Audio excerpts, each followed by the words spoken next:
Hi friends, welcome back to Mahabharata series episode number 178.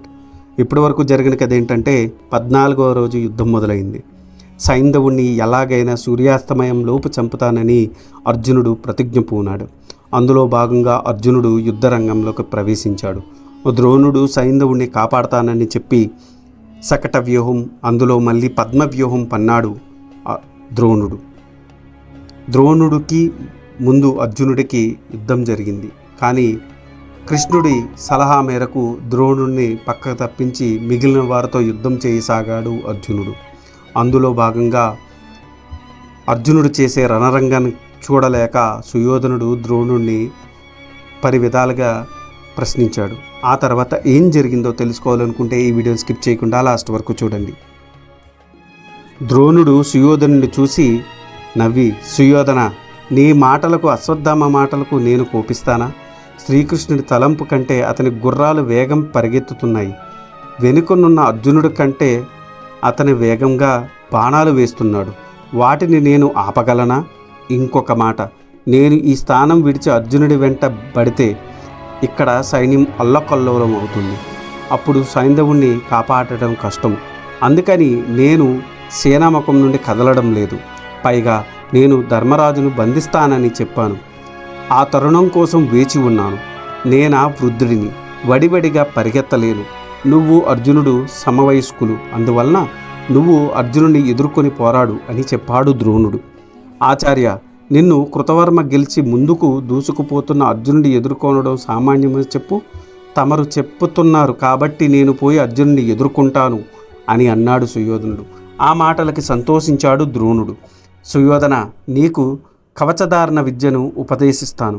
ఈ కవచధారణతో నీవు రక్షించబడతావు.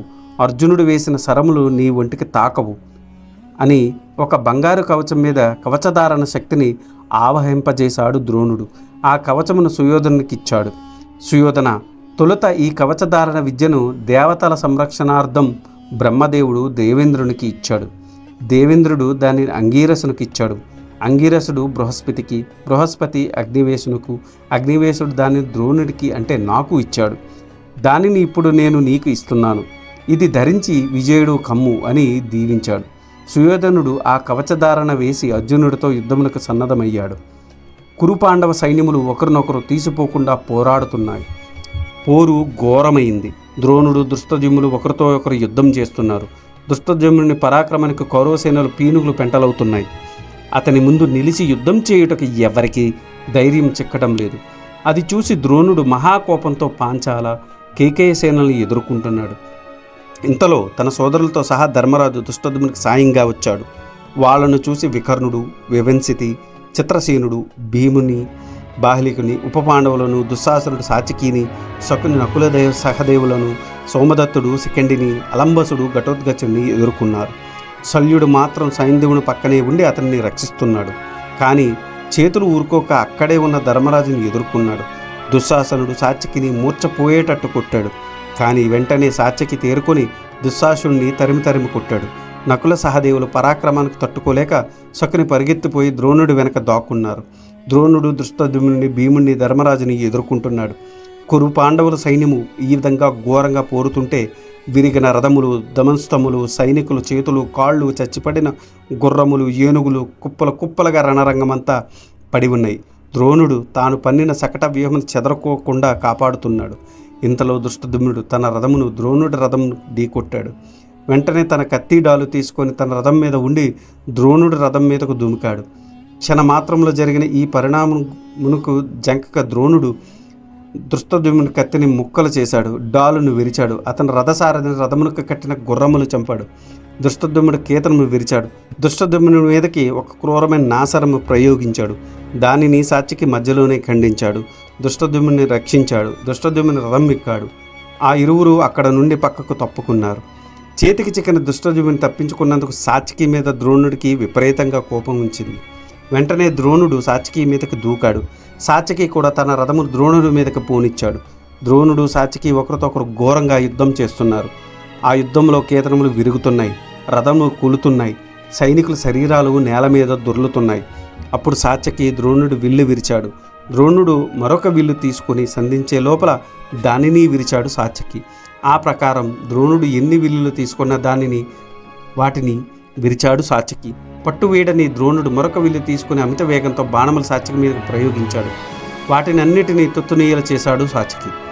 ఇది పని కాదని ద్రోణుడు ఆగ్నేయాస్త్రము ప్రయోగించాడు. అది ప్రళయకార భీకర జ్వాలలతో ఆకాశమంతా నిండుకున్నది. ఇంతలో సాత్యకి వారుణాస్త్రము వేసి ఆగ్నేయాస్త్రమును నిర్వీర్ణం చేశాడు. ఇంతలో ధర్మరాజు, భీముడు, నకుల సహదేవులు సాత్యకి బాసటగా నిలిచి యుద్ధం చేస్తున్నారు. దుశ్శాసనుడు మొదలగు వారు ద్రోణుడికి బాసటగా నిలిచి యుద్ధం చేస్తున్నారు. అక్కడ అర్జునుడు తాను వెళ్లే మార్గంలో సైనికులను హతమారుస్తూ సైంధవుని కోసం ముందుకు దూసుకు వెళ్తున్నాడు.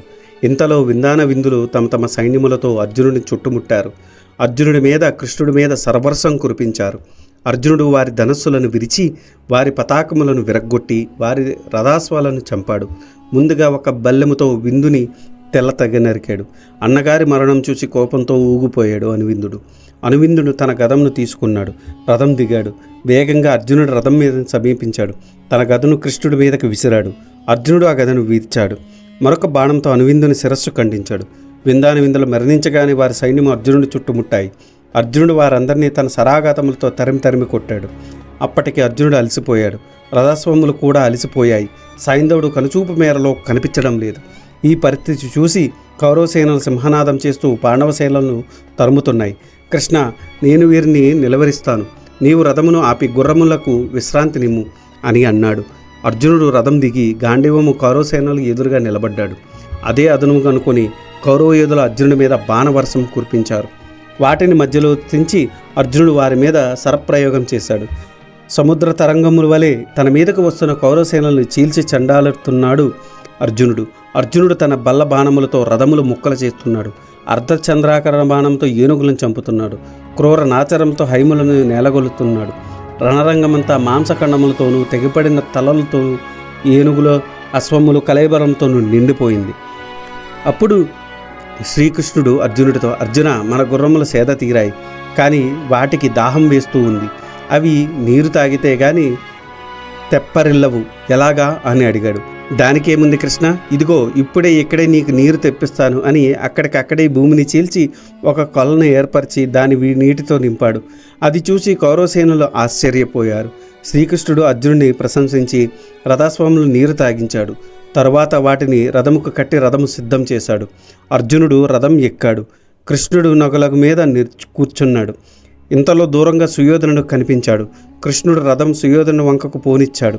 అది చూసిన కౌరవ యోధులు తమలో తాము ఇలా అనుకున్నారు, ఇప్పటిదాకా కౌరవసేనలను పీనుగు పెంటల చేశాడు, ఇప్పుడు సుయోధనుడి మీదకు వెళ్తున్నాడు, ఏమవుతుందో ఏమో అని అనుకుంటున్నారు. అర్జునుడిని ఎదుర్కొనే వీరుడే లేకపోయాడు. ఇంతలో పొద్దువాలడం గమనించారు. పాంచజన్యం దేవదత్తం పూరించారు. ఆ ధ్వనికి కౌరవరాజులు గుండెలు జారిపోయాయి.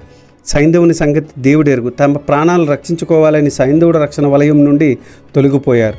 కృష్ణ, అదిగో సైంధవుడు, వాడికి చుట్టూ కృపాచార్యుడు, శల్యుడు, అశ్వత్థామ, బ్రాహ్లికుడు, కర్ణుడు కుమారులు రక్షణగా నిలిచి ఉన్నారు. వీళ్ళందరినీ సైంధవుని ఏం రక్షిస్తారు? వాడి చావు నా చేతిలో మూడింది. వీరే కాదు, దేవతలు దండెచ్చి వచ్చిన ఈరోజు పొద్దు కుంకే లోపల వీడిని చంపి తీరతాను అని అన్నాడు అర్జునుడు. అమిత శౌర్యంతో దూసుకు వస్తున్న అర్జునుడిని చూసి కౌరవ యోధులు సైంధవుని మీద ఆశలు వదులుకున్నారు. అర్జునుడికి సైంధవుడు కనబడ్డాడు. అర్జునుడు సింహనాదం చేశాడు. సైంధవుని వైపు రథం పోనిచ్చాడు కృష్ణుడు. ఇంతలో ద్రోణుడు ఇచ్చిన కవచధారణతో భయం తొలగిన సుయోధనుడు అర్జునుడిని ఎదుర్కొన్నాడు. సుయోధనుడు అర్జునుడిని ఎదుర్కోవడం చూసి కౌరవసేన ఉత్సాహంతో అర్జునుడు చుట్టుముట్టారు. ఈ విధంగా తమ ఎదుట నిలిచిన సుయోధనుడు చూసి కృష్ణుడు అర్జునుడితో ఇలా అన్నాడు, అర్జున, ఈ సుయోధనుడు మన మీద నిరంతర శత్రుత్వంతో కోపంగా ఉన్నాడు. ఇప్పుడు మనకు సుయోధనునికి మధ్య జరిగే జూదంలో సైంధవుడు పందెంగా ఉన్నాడు. ఈ సుయోధను జయించి అతన్ని మన మీద ఉన్న కోపం నిర్మూలించు. అసలు నీకు కలిగిన ఆపదలన్నింటికి మూల కారణం ఈ సుయోధనుడే. ధర్మరాజును మాయాజ్యోతంలో ఓడించి అతనిని అవమానించిన పాపాత్ముడు ఇతడే. నీ భార్య ద్రౌపదిని నిండు కొలువులో మానభంగమర్చరించాడు దుర్మాత్ముడు ఈడే. వీడిని పరాక్రమంతో రుచి చూపించు, ఇది నీకు శుభం చేకూరుతుంది. అర్జున, నీ పరాక్రమం తెలిస్తే వీడు నీ జోలికి రాడు. వీడు నీ ఎదుటికి రావడం మనకు దైవమిచ్చిన వరం. దీనిని సద్వినియోగం చేసుకో. వీడి తల వెంటనే నరుకు. వీడు చేస్తే కానీ మన పీడ వదలదు. అర్జున, వీడు నీకు ఎదురుగా నిలిచిన నీ గాంధీవానికి ఎరగావడం ఈడి పూర్వజన్మ సుకృతము. సందేహించకు. ఈ సుయోధనుడు మరణించగానే అతని సైన్యం చెదిరిపోతుంది. మనము సైంధవుణ్ణి తరిమి తరిమి చంపవచ్చు అని పలికాడు కృష్ణుడు. కృష్ణ, ఇతడు మమ్మల్ని ద్రౌపదిని పెట్టిన కష్టములు ఎలా మరిచిపోతాను? సత్వరమే వీడిని చంపి మా పగ తీర్చుకుంటాను. కృష్ణ, మన రథములు సుయోధనుడికి ఎదురుగా తోలుము అని అన్నాడు. సుయోధనుడు కూడా అమితమైన గర్వంతో అర్జునుడికి ఎదురుగా వెళ్ళాడు. కృష్ణార్జునులు తమ తమ శంఖములు పూరించారు. కృష్ణార్జునుల ఆవేశాన్ని కనులారా చూసిన కౌరవ సైనికులు ఈరోజు సుయోధనుడు అర్జునుడి చేతిలో చచ్చాడు అని అనుకున్నారు. సుయోధనుడు అర్జునుడి చూసి, ఓ అర్జున, నీ వద్ద దివ్యాస్త్రములు ఉన్నవి కదా అని ఇప్పటిదాకా విర్రవీగుతున్నావు. ఈ రోజుతో ఆ పేరు చెల్లిపోయింది.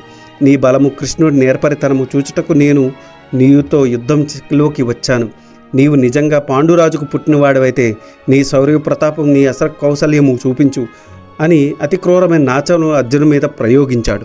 సుయోధనుడు 4 బాణములతో అర్జునుని హయములను కొట్టాడు. 10 బాణములతో కృష్ణుడిని కొట్టారు. అది చూసి కోపంతో ఊగిపోయాడు అర్జునుడు. సుయోధనుడి మీద 14 నిశమైన బాణాలు ప్రయోగించాడు. ఆ బాణములు సుయోధనుడి శరీరం తాకి కింద పడుతున్నాయి. అర్జునుడు మరలా 21 బాణములు ప్రయోగించాడు. అవి కూడా వ్యర్థమయ్యాయి.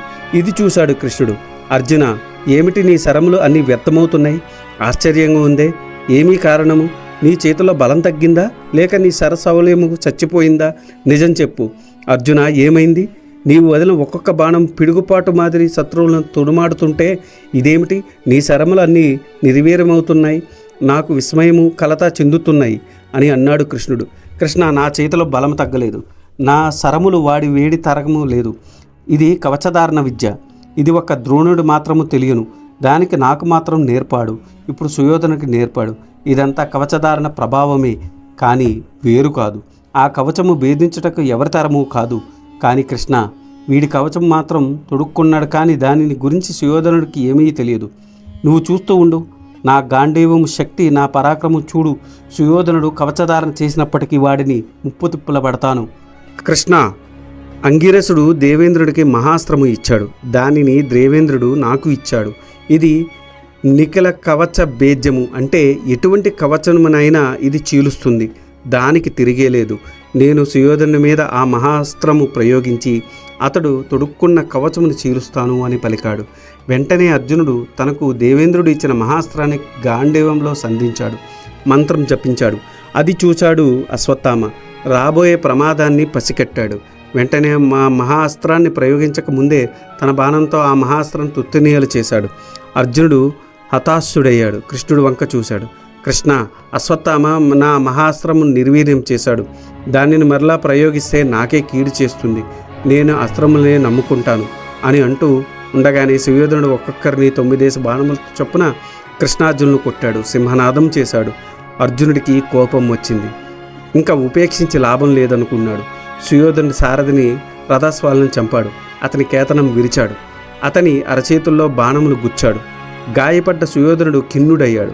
ఈ కవచనం బాగులేదని దానిని విడిచి మరో కవచనం తొడుక్కున్నాడు. అది చూసిన అతని సైన్యాధిపతులు ముందుకు దూకి అర్జునుడి చుట్టుముట్టారు. అర్జునుడు విజృంభించాడు. రథములు విరగ్గొడుతున్నాయి. అశ్వములు నేలకూలుతున్నాయి. ఏనుగులు కుంభస్థలములు పగులుతున్నాయి. సైనికుల తలలు బంతుల్లా ఎగురుతున్నాయి. రణరంగమంతా బీభత్సం తయారైంది. కౌరవ సైన్యం భయంతో పారిపోతుంది. ఇంతలో సింధురాజైన సైంధవుని రక్షిస్తున్న సైన్యం సింహనాదాలు చేశారు. వారిని ఉత్సాహాన్ని గమనించాడు అర్జునుడు. సుయోధనుడి మీదకే తన రథం పోనిచ్చాడు. ఇంతలో సుయోధనునికి రక్షణగా ఉన్న 8 మంది యోధులు కృష్ణార్జునుల మీదకు వచ్చారు. ఆ 8 మంది వృషసేనుడు, శల్యుడు, కృపాచార్యుడు, కర్ణుడు, అశ్వత్థామ, శల్యుడు, భూరిశ్రవుడు మొదలగు వారి ఈ 8 మంది మూకుముడిగా అర్జునుడి మీదకి దూకి అతని మీద తరమసాగారు. అర్జునుడు తన దేవదత్తం పూరించాడు. ఆ యోధులను దాటుకొని సైంధవుడు ఉన్న దిక్కుకు పోతున్నాడు. అది గమనించిన మిగిలిన వారు అర్జునుడి మీద శరవృష్టి కురిపించారు. అశ్వత్థామ రెచ్చిపోయాడు. 73 బాణంతో కృష్ణుడిని, 3 బాణములతో అర్జునుడిని కొట్టాడు. అర్జునుడి కేతను విరిచాడు. అర్జునుడు కోపించి 106 బాణంతో అశ్వత్థామ మీద ప్రయోగించాడు. 10 బాణములతో కర్ణుడిని కొట్టాడు. వృషసేనుడి మీద 3 బాణములు ప్రయోగించాడు. ఒకే ఒక బాణంతో శల్యుని విల్లు విరిచాడు. శల్యుడు మరొక విల్లు తీసుకున్నాడు. అర్జునుడి మీద 9 బాణములు ప్రయోగించాడు. కర్ణుడు 32 బాణములు, భూరిశ్రవుడు, వృషసేనుడు 5 బాణముల మీద, కృపాచార్యుడు 10 బాణములతో, అశ్వత్థామ 60 బాణములు అర్జునుడి మీద ప్రయోగించారు. అంతేకాకుండా అనేక దివ్యాస్త్రములు కృష్ణార్జునుల మీద ప్రయోగించారు. సైంధవుడు వాడి చాటున నిలబడి తన వంతుగా 73 బాణాలు అర్జునుడి మీద వదిలాడు. అది చూసి అర్జునుడికి కోపం, నవ్వు ఒకేసారి వచ్చాయి.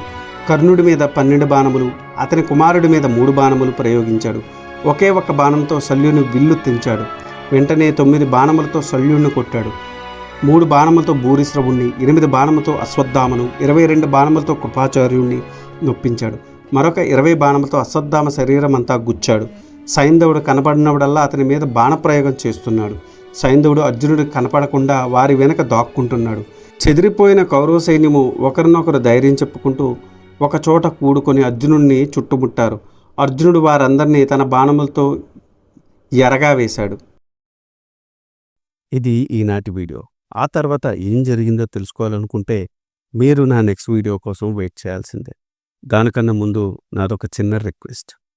నేను చేసే ఈ మహాభారత సిరీస్ వ్యాస భారతం నుండి కవిత్రయం అంటే నన్నయ్య గారు, తిక్కన గారు, ఎర్రాప్రగడ గారు తెలుగులోకి అనువదించారు. అదే ఈ మహాభారతాన్ని నేను మీకు యథాతథంగా అందించాలనే సదుద్దేశంతో ఈ వీడియోలు చేస్తున్నాను. ఏ జనరేటెడ్ ఇమేజెస్తో వీడియోస్ చేయడం కొంచెం కష్టతరమైన విషయం అయినప్పటికీ మన సనాతన ధర్మంలో ఉన్న మంచిని చెప్పాలనే ఉద్దేశంతో పూర్తి కథని ఈ వీడియోల రూపంలో అందించడం జరుగుతుంది. అందుకని మీలాంటి వారి సపోర్ట్ నాకెంతో ముఖ్యం. మీరు నన్ను సపోర్ట్ చేయాలనుకుంటే జస్ట్ మీ అభిప్రాయాన్ని కమెంట్ల రూపంలో తెలియచేస్తూ, లైక్ చేస్తూ, 10 మందికి షేర్ చేస్తూ మన ధర్మాన్ని 10 మందికి అందేలా చేయాలని కోరుకుంటున్నాను. ఈ వీడియో కనుక మీకు నచ్చితే do like, share and subscribe. Thanks for watching. జై సనాతన ధర్మం.